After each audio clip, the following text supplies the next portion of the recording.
할렐루야. 네, 만나 뵙게 돼서 반갑습니다. 저는 교회 개척한 지 한 10년 정도 됐고요. 전도사 때부터 사역한 거는 한 25년 정도 되는 것 같습니다. 많은 일들을 겪었는데, 갈릴리 교회에 오면서 강단에 서는 것이 굉장히 두려웠어요. 뭐 때문인지는 잘 모르겠지만 기도하면서 왜 이 강단에 오는 것이 이렇게 마음이 좀 힘들까 그러면서 기도하고 또 기도하는데 그 이유는 뭐 다른 거 아니더라고요. 제가 교회 오기 전에 갈릴리 교회 우리 목사님 이용준 목사님이 저한테 선배님이시고 형님이시고 그런데 우리 성도님들과 어떻게 예배 드리는지 예배를 영상으로 좀 많이 봤던 것 같아요. 그런데 우리 어른들 이렇게 모시고 말씀을 굉장히 잘 전하시더라고요. 제가 막 은혜가 되었어요. 그래서 이렇게 하나하나 듣다 보니까 많이 들었습니다. 많이 들었고 우리 전도사님 두 분 설교도 듣게 되었고 또 저처럼 이렇게 선교사님들, 목사님들 뭐 이렇게 모셔서 오후 예배 때 또 헌신 예배 강사로 세워주시는 그런 자리에서 설교하시는 분들 설교도 좀 들었던 것 같아요. 얼마 전에 네팔을 다녀오셨죠. 그래서 네팔 다녀오신 얘기를 이렇게 쭉 하시는데 한 80%가 힌두교다라고 얘기하시면서 이제 소개를 하시더라고요. 저희 집은 외가 쪽이 구남매입니다. 그런데 그 중에 무당이 3분이 있으세요. 이분들과 이제 함께 지내고 살다 보니까 저희가 교회를 간다라고 하는 것은 불가능한 일이었는데 어렸을 때 제가 길을 가다가 한 노래 소리를 듣게 됩니다. 평화, 평화로다. 그런데 제 마음에 그 가사가 계속 남은 거예요. 그 곡조가. 제가 평화, 평화로다 막 이렇게 그걸 따라 하고 있는데 갑자기 이모님이 오더니 몽둥이로 저를 막 때리기 시작했어요. 그 집이 무당집이었어요. 제가 무당집에서 찬송가를 부르고 있었던 거예요. 얼마나 맞았는지 모르겠습니다. 그리고 부모님이 교회 근처에도 못 가게 하셨는데 뭐 시간이 지나서 지금 삼촌 2분이 돌아가셨는데 그 중에 한 분은 젊을 때 사고로 그냥 돌아가셨고요. 한 분은 투병 하시다가 돌아가셨는데 마지막에 예수님 영접하시고 한 1년 정도 신앙생활 정말 열심히 하시다가 저한테 마지막 장례 예배를 부탁하시고 돌아가셨습니다. 그런데 그 딸이 무당이에요.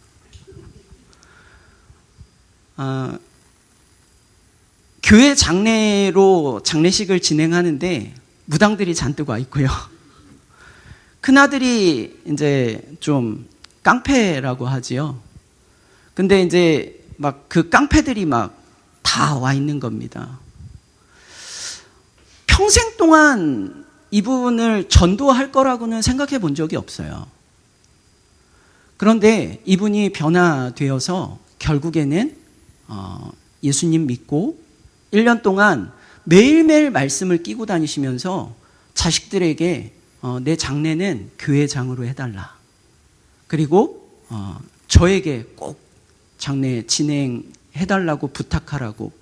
무당 딸도 어쩔 수 없고 깡패 아들도 어쩔 수 없고 제가 일부러 하루에 위로 예배를 2시간 간격으로 계속 드렸던 것 같아요. 지금은 그 딸이 무당의 상을 접었습니다. 장례 예배가 끝나고 나서요.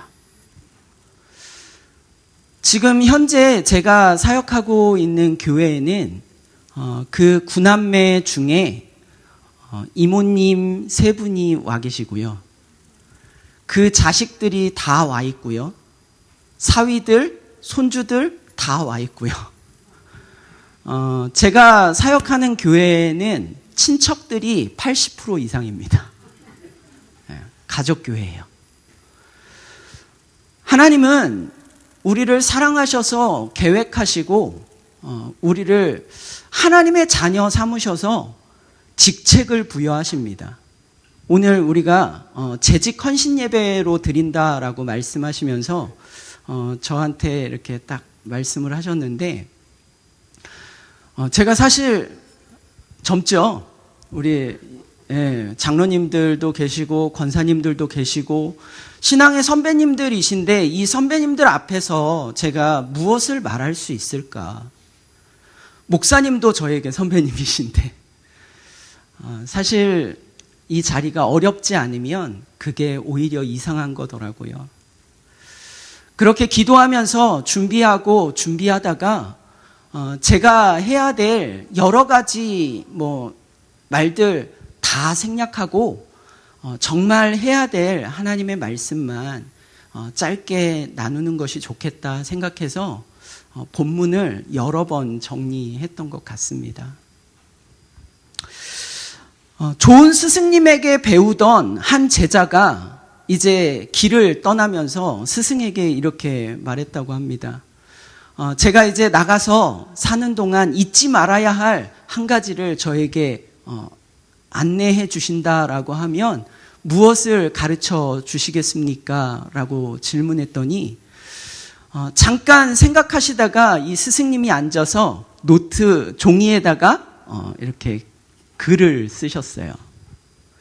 그런데 그 글에 뭐라고 되어 있었냐면 인자가 4개 써 있는 겁니다. 그런데 참을 인이 3개면 살인을 면한다 그러잖아요. 그런데 이 인자는 참을 인자가 아니고요. 사람 인자인 겁니다. 사람 인자 4개가 쫙 써 있었는데 이제 이 제자가 이 사람 인자 4개를 보면서 고민을 하는 겁니다. 이게 무슨 말일까? 고민을 해도 도저히 답이 나오지 않아서 스승님께 물었습니다. 무슨 뜻입니까? 알려주십시오. 혹시 참을인자 4개 무슨 뜻인지 아시는 분 있으십니까? 네. 사람이 사람다워야 사람이지 사람답기보다는 사람이 아니야. 맞습니다. 네. 그렇게 얘기했대요. 사람이 사람다워야 사람이지 사람답지 못하면 사람이 아니다. 그런데 제가 이 얘기를 딱 듣다가 전에 읽었던 책에서 공자가 했던 말, 그것이 생각이 났어요. 공자가 이렇게 얘기했습니다. 궁군신신 부부자자라. 이 무슨 말이냐면 좋은 나라란 어떤 나라라고 생각하십니까? 라고 질문하는 어떤 사람의 질문 앞에 공자가 좋은 나라는 임금은 임금답고 신하는 신하답고 아버지는 아버지답고 자녀는 자녀다운 나라가 좋은 나라라고 생각한다라고 이렇게 했다는 겁니다. 제가 재직회 헌신 예배라고 할 때 재직회뿐만 아니라 저에게 이 말이 적용이 되었어요. 너는 목사답니?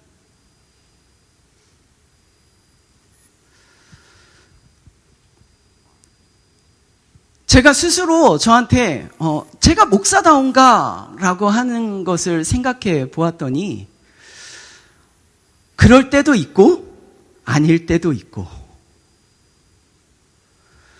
세상을 바라보며 살아가다 보니까 세상 풍조에 어느 때인지 모르게 스며들어 있는 세상의 모습들을 제가 가지고 있는 것들을 보게 되는 거지요.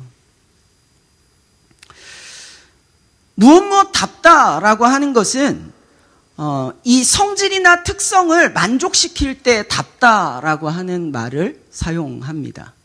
이것은 어디에나 적용이 되는 것 같아요. 오늘 재직 헌신 예배로 모이셨는데 장로님은 장로님다우셔야 되고요. 권사님은 권사님다우셔야 되지요. 목사님은 목사님다우셔야 하고요. 집사님은 집사님다우셔야 합니다. 그래서 저는 이 시간에 한번 이렇게 인사해 보셨으면 좋겠어요. 답다라는 것을 사용하셔서 옆에 장로님이 계시면 장로님다우십니다. 옆에 계신 권사님이면 권사님다우십니다. 이렇게 웃으면서 집사님이면 집사님다우십니다. 목사님이면 목사님다우십니다라고 이렇게 한번 웃으면서 인사해 주실 수 있으실까요? 네, 한번 인사하겠습니다.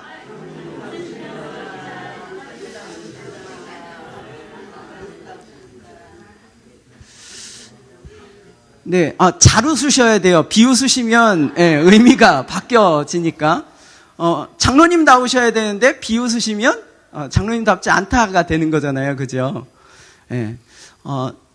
밝은 미소로 인사해 주셨어요.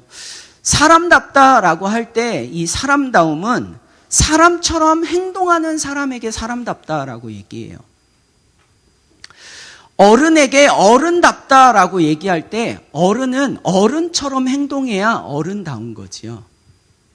아이답다라고 하면 아이는 아이 같아야 하는데 애늙은이처럼 막 이렇게 하면 아이 같지 않잖아요. 아이답다라고 말할 수 없는 거죠. 오늘 우리가 재직회 헌신 예배로 드리는데 재직이잖아요. 그러면 재직다우셔야죠. 제가 오늘 이 갈릴리 교회 강단에는 처음 섰는데요. 우리 장로님들, 권사님들 처음 뵀거든요. 그런데 사실 제가 설교 준비해놓고 답다라는 얘기를 해야 되는데 이미 다우시더라고요. 앞에서 제가 찬양하면서 옆에 뒤에 이렇게 계신 분들의 찬양 소리, 또 이렇게 기도하시는 장로님의 기도 소리, 우리 목사님은 말할 거 없이 강단에서 설교하실 때에 그 말씀 앞에 붙잡혀서 다른 말 하지 않고 말씀만 전하시는 목사님다운 모습을 저는 정말 은혜 받으면서 마태복음 강해, 여호수아 강해, 성도님들과 같이 저도 은혜 받으면서 들었어요. 그런데 오늘 우리가 이 재직회 헌신 예배로 모였을 때 이 자리에서는 답다라는 말이 충족되지요. 맞습니다. 그런데 문제는 집으로 돌아가셨을 때예요. 집에 돌아가셔서도 다우셔야 합니다. 세상에서도 다우셔야 합니다. 장로님은 어디를 가셔서도 장로님다우셔야 하고요. 권사님은 어디에 가셔서도 권사님다우셔야 합니다. 집사님은 어디에 계셔도 집사님 같으셔야 하고요. 목사님은 어디에 있어도 목사님 같으셔야 되는 거지요. 오늘 우리의 신분이 하나님 앞에서 직분을 받은 사람으로 하나님의 직분자답다라고 말할 수 있는 그런 모습으로 세워져 갈 수 있는 우리 갈릴리 교회의 재직회 장로님들과 권사님, 집사님들과 우리 목사님 되어지시기를 주님의 이름으로 축복합니다. 오늘 본문은 초대교회 공동체 안에 예수님이 가르쳐주신 지상명령, 너희는 땅끝까지 이르러 내 증인이 되라 라고 말씀하시는 그 말씀 앞에서 성실하게 자기의 일을 감당하던 이 베드로의 설교에 보면 한 번 설교에 5,000명이 회개하거든요. 또 설교할 때에 3,000명이 회개했다라고 성경이 기록해요. 그러니까 그들이 공동체 안으로 나왔을 때 얼마나 교회가 부흥되었을까요? 오늘 갈릴리 교회는 이런 부흥의 놀라운 역사가 있기를 간절히 축복합니다. 소망합니다. 목사님이 교회를 향한 마음은 얼마나 큰지 몰라요. 제가 가족들 한 80% 이상 되는 가족, 그렇다고 큰 교회 아니고요. 저한테는 가족 목회를 준비시키신 것 같은데 워낙 가족들이 많다 보니까 주일날 이제 80% 이상인데 가족이 한 40명 있어요.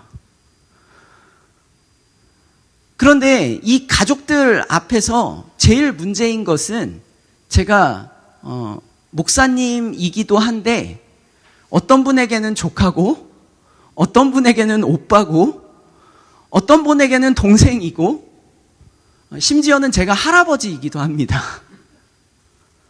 제 손주가 있어요. 그런 교회에 있다 보니까 저를 목사님처럼 여기기도 하지만 강단에 있을 때는 내려왔을 때는 오빠이기도 하고 동생이기도 하고 조카이기도 하고 아들이기도 하고 사위이기도 하고 막 그런 거예요. 제가 교회를 세워가는 것에 있어서 혼자 이 교회를 이렇게 오늘도 이 자리에 오면서 교회를 비우고 와야 되잖아요. 저희 교회에서도 오후에 예배 드리고 하는 예배들이 있는데 혼자 이제 놔두고 와야 되는 거예요. 부교육자가 없거든요, 저희는.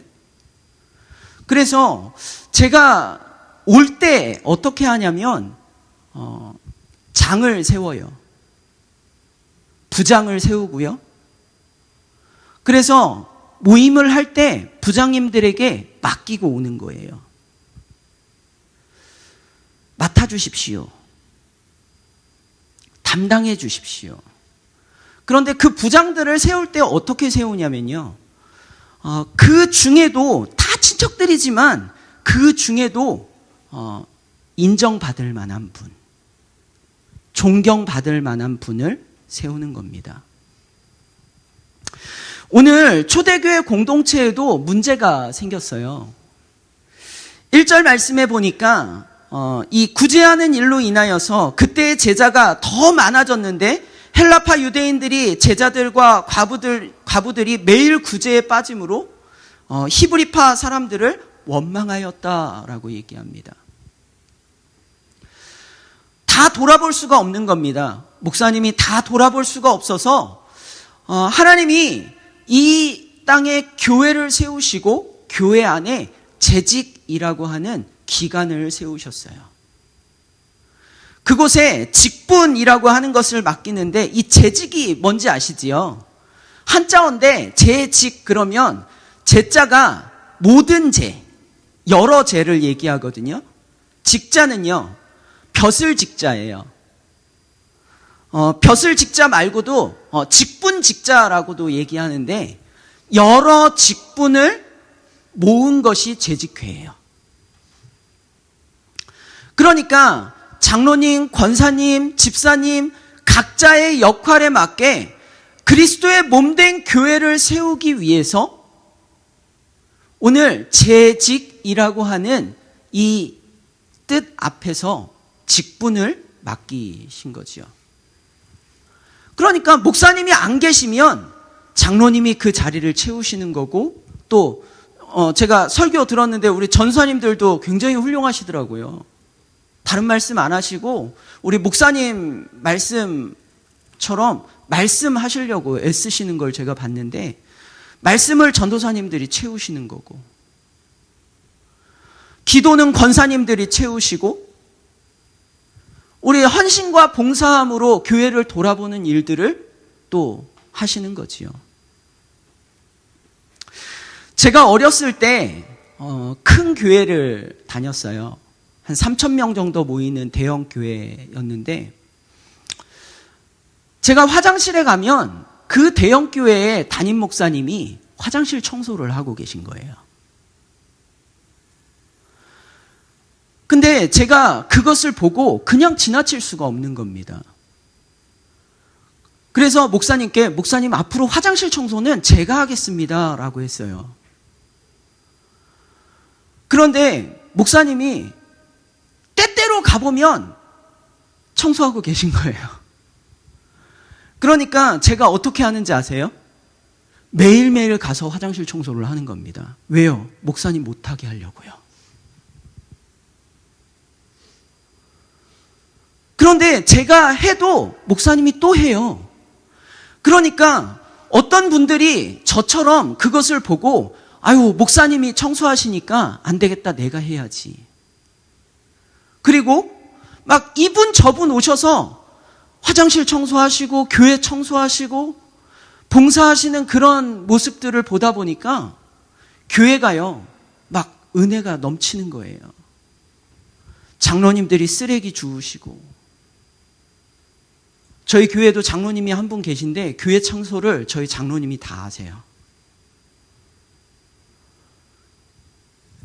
제가 볼 때마다 제가 할게요 라고 하는데 하나님 앞에 복 받는 거라고 본인이 하시겠대요. 그렇게 그 직분을 놓지 않고 하시는 거예요. 얼마 전에 제가 한 교회에 임직식을 초청받아서 가게 되었습니다. 장로, 권사를 임직하는 예배였어요. 그런데 목사님이 사회를 보시면서 이분들을 임직하실 때 이렇게 얘기하시는 겁니다. 교회가 오늘 임직자들에게 선물을 준비했습니다. 아니 근데 왜 제가 기대가 되는 거예요? 야, 이 교회는 임직받는 분들한테 어떤 선물을 주실까? 제가 막 기대가 됐습니다. 그런데 선물을 막 잘 포장한 거를 하나씩 나누어 드렸어요. 그리고 까보세요 라고 했는데 장로님들, 안수집사님들, 남자분들에게 주신 상자를 막 까니까요, 그 속에 뭐 있었는지 아세요? 목장갑, 줄자, 망치, 스패너. 그리고 목사님이 이렇게 얘기했습니다. 우리가 교회에서 받는 직분은 높임받으라고 받는 직분이 아니라 하나님 앞에서 종되는 직분입니다. 그래서 오늘 임직받는 장로님들, 안수집사님들은 목장갑 끼고 이렇게 삼창하십시오 라고 말했어요. 뭐라고 얘기했냐면 나는 하나님의 돌쇠다 이렇게 3번 외치라고 하셨어요. 그래서 이분들이 빨간 그 반코팅 장갑 있잖아요. 그거 받으셔서 또 좋다고 끼시고 나는 하나님의 돌쇠다 이렇게 하시는 거예요. 자, 이제 권사님들 차례가 되었습니다. 좀 기대감이 떨어졌어요. 목장갑 드렸으니까. 권사님들이 딱 포장을 뜯었는데 뭐 나왔을까요? 아니나 다를까 고무장갑, 앞치마. 이분들 임직받는다고요. 예쁘게 한복 차려입고 그리고 왔다니까요. 그런데 그분들에게 똑같이 한복 예쁘게 입으셨는데 거기에 앞치마 두르게 하시고 굳이는 고무장갑 끼우셔서 3번 외치라고 하셨는데 뭐라고 외치라 그랬냐면 나는 하나님의 무술이다 이렇게 외치라 그랬어요. 권사님들이 좋다고 3번을 외치시더라고요. 웃으면서 나는 하나님의 무술이다.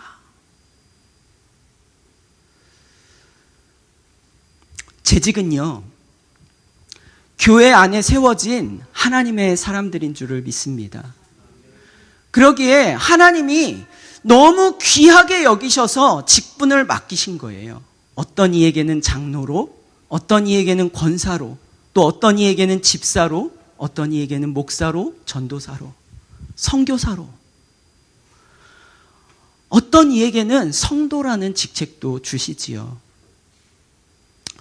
그런데 오늘날 이 교회가 손가락질 받는 이유는 목사가 목사답지 않아서, 장로가 장로답지 않아서, 권사가 권사답지 않아서, 그리스도인이 그리스도인답지 않아서라고 생각이 되어졌습니다.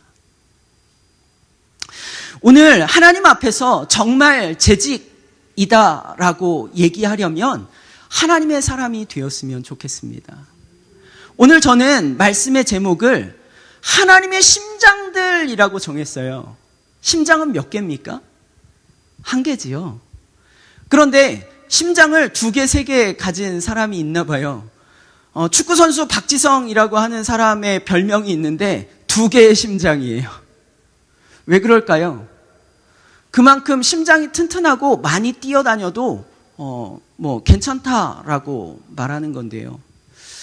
하나님에게는 이런 심장 같은 사람들이 이 땅 가운데 많이 있었으면 좋겠는데, 오늘 재직회 헌신 예배를 드리면서 하나님의 사람들 재직이라고 하면 하나님이 심장같이 여겼으면 좋겠다라는 생각이 들었어요.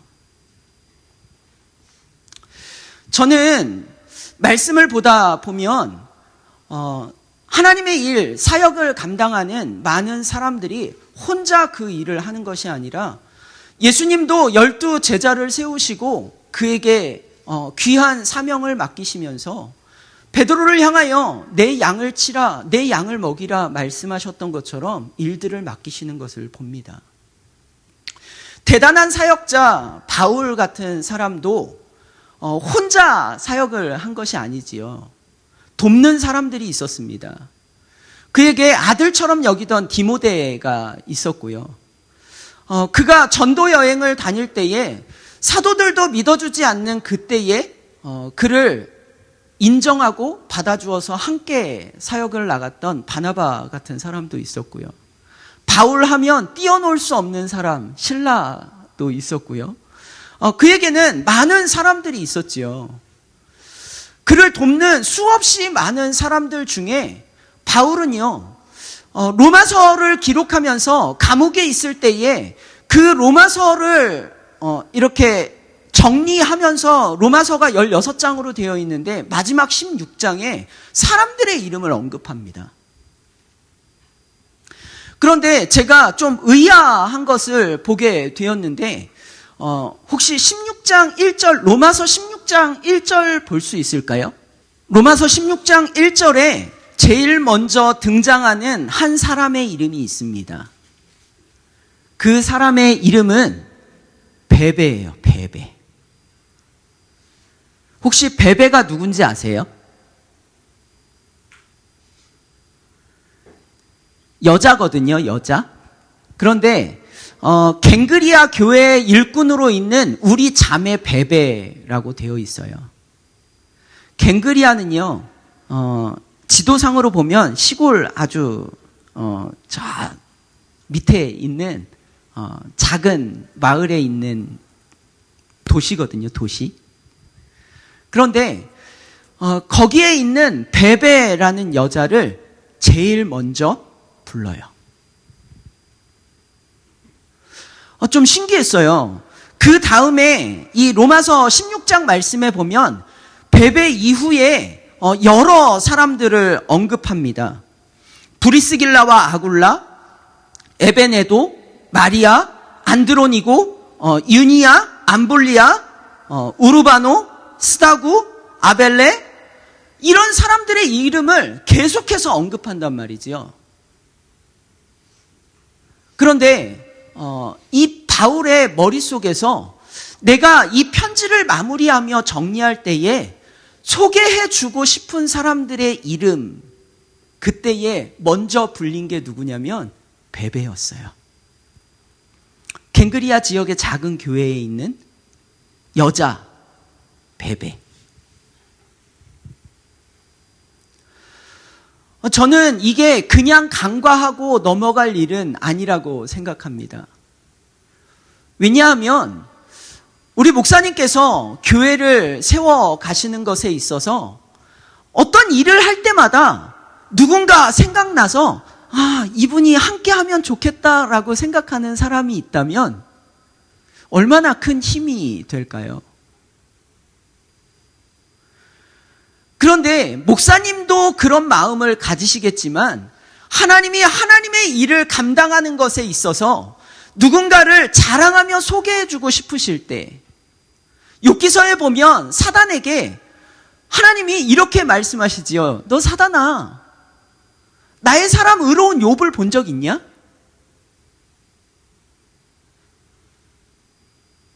사도 바울에게는 베베라는 사람이 자랑할 만한 사람이었고 제일 먼저 생각났던 그런 사람이었던 것 같아요. 오늘 갈릴리 교회에 우리 이용준 목사님을 담임 목사님으로 이렇게 섬기고 교회를 세워 가시는 것에 있어서 우리 담임 목사님에게 힘이 되어지는 우리 재직회 한 분 한 분이 되어지시기를 주님의 이름으로 부탁드립니다. 그것이 오늘 교회를 아름답게 세워가는 모든 사람들이 보기에 아름다운 교회의 모습이 되어질 줄로 믿어요. 7 집사를 세웠는데요. 7 집사는 구제하는 일을 위해서 뽑은 사람들이거든요. 그런데 그 사람들은 그저 구제하는 일만을 위해서 사용되지는 않아요. 우리 잘 알고 있는 것처럼 스데반 집사는 뭐 하다 돌에 맞아 죽었죠? 복음 전하고 설교하다가요.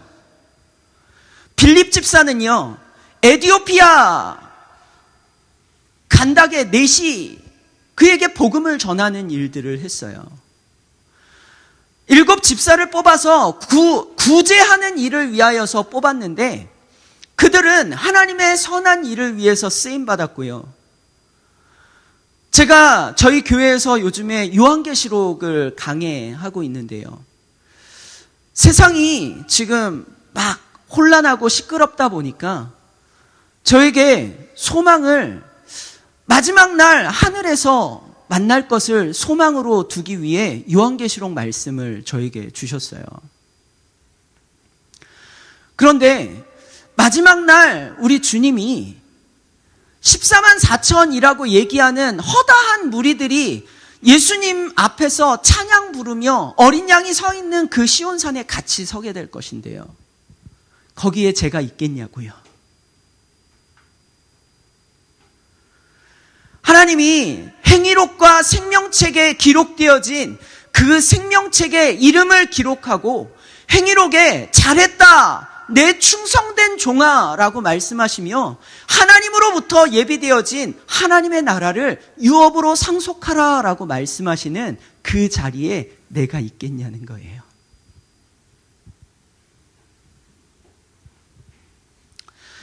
저는 말씀을 준비하면서 바울에게 정말 이렇게 표현하면 괜찮을까 싶은 한 사람을 보게 되었는데, 빌레몬서를 쓸 때에 빌레몬이라고 하는 사람에게 편지를 쓰면서 오네시모를 보냅니다.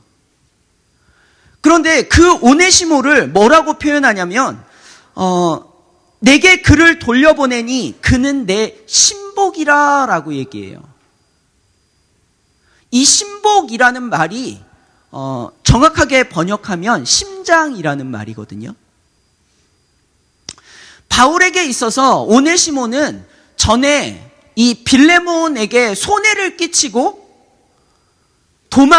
도망자의 신세였지만 바울은 그를 빌레몬에게 돌려보내면서 뭐라고 얘기하냐면 이전에는 너에게 해로운 사람이었을지 모르겠지만 지금은 내 심장 같은 일을 하고 있구나. 그를 좀 용납하고 받아줬으면 좋겠다라고 얘기해요. 심장이 없으면 죽습니다. 맞지요? 심장이 없으면 반드시 죽습니다. 그런데 감옥에 갇혀있는 바울은 이 심장 같은 사람 오네시모를 빌레몬에게 돌려보내요. 믿을만 하기 때문에. 저는 오늘 재직회 헌신 예배에 오면서 다른 무언가를 이야기할 수 있는 것이 없어서 오늘 하나님 앞에서 하나님의 심장 같은 사람들이 누구인가라고 하는 질문을 던져보고 예배를 마치고 싶습니다. 오늘 하나님은 교회를 세우시고 고린도전서 또 에베소서 말씀들에 보면 이 교회가 온전하게 세워지기 위해서 지체들을 세우셨다라고 말씀하십니다. 어떤 이에게는 손의 은사를, 어떤 이에게는 다리의 은사를, 어떤 이에게는 머리의 은사를, 어떤 이에게는 가슴의 은사를, 각자 다른 모양 가운데 권사님들에게는 기도하는 사명을, 또 집사님들에게는 봉사하는 사명을, 장로님들에게는 교회를 돌아보고 성도들을 돌아보는 사명을, 말씀 전하는 일로 목사님에게 귀한 사명을 각자 각자에게 맡기시면서 온전한 교회, 하나님의 교회, 몸된 교회를 세우시기 위해 재직회를 세우셨단 말이지요. 그렇다면 하나님이 심장같이 여기는 사람은 누구인가? 하나님의 마음에 합당하게 움직여 주시는 분들이 심장 같은 것 아니겠습니까? 오늘 우리 갈릴리 교회의 재직 모든 분들은 하나님의 심장이 되어서 하나님의 교회를 세워가시는 귀한 은혜가 있기를 주님의 이름으로 축복합니다. 저는 요한계시록 말씀 안에서 마지막 날을 소망하며 살아요. 그 날이 언제인지 도둑같이 온다 그래서 모르겠어요. 그런데 되어지는 일들을 보면 예수님 올 것 같아요. 답다라는 얘기를 했는데요. 전에 어떤 교수님이 제가 학교 다닐 때 이렇게 저한테 얘기해 주셨어요. 우리는 1 더하기 1이라는 과학을 전하는 사람들이 아니라 1 더하기 1이 3이라는 말도 안 되는 것을 전하는 사람들이다. 우리가 믿고 알 수 없는 부활, 눈에 보이지 않는 천국, 그것을 전함에 있어서 사람들이 1 더하기 1이 3이라고 얘기해도 믿을 수 있는 것은 저 사람 목사님인데 저 사람이 얘기하는 거는 1 더하기 1이 3이라고 해도 내가 한번 믿어보고 싶어 라고 여겨질 때 우리 말씀을 그들이 듣게 되어지는 것이다 라고 가르쳐 주시더라고요. 우리는 말도 안 되는 것을 믿으며 살아갑니다. 세상은 말도 안 된다고 얘기해요. 그러나 그것이 믿어지는 것이 하나님의 능력인 것을 어찌하겠습니까? 그 직분을 우리에게 맡기셨으니 우리가 답다라고 얘기할 때 장로님들은 장로님다우셔서 저분이 하는 말은 1 더하기 1이 3이라고 얘기해도 나는 저분 믿는다. 저분이 가는 교회면 나도 한번 가보고 싶다. 저분이 말하는 거면 내가 아닌 것 같아도 내 생각을 내려놓고 저분 말을 한번 들어보고 싶다. 이런 그리스도인으로 하나님의 직분을 감당할 때 우리는 하나님이 심장처럼 여기시며 기뻐하시는 하나님의 사람들이 되어질 줄 믿습니다.